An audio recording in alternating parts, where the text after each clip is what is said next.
Սրբազան հայրեր, նախ ուրախ եմ ձեզ տեսնելու համար եւ ուզում եմ շնորհակալություն հայտնել ձեզ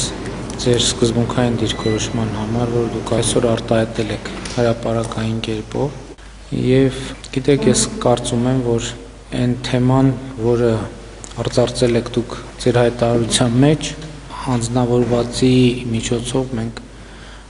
շատ կարևոր մի ընդհանրական որակարգի հետ ենք առնչվում։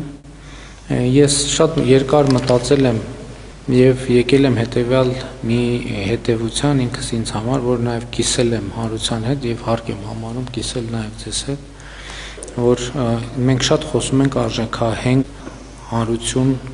արժեքահենք պետություն, արժեքահենք հասարակություն ունենալու մասին։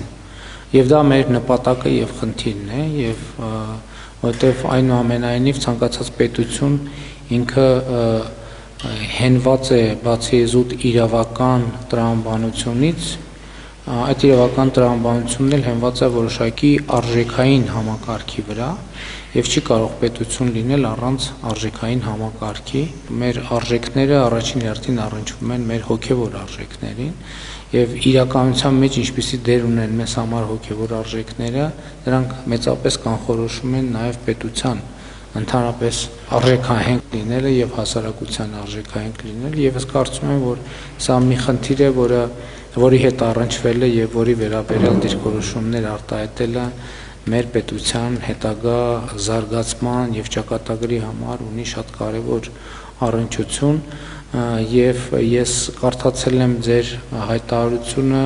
հենց այդ դիտանկյունից, որ ես ամենայն դեպս տեսել եմ արտահայտությունը նույն կարգի մտահոգության, ուստի ես հարկ համարեցի հրավիրել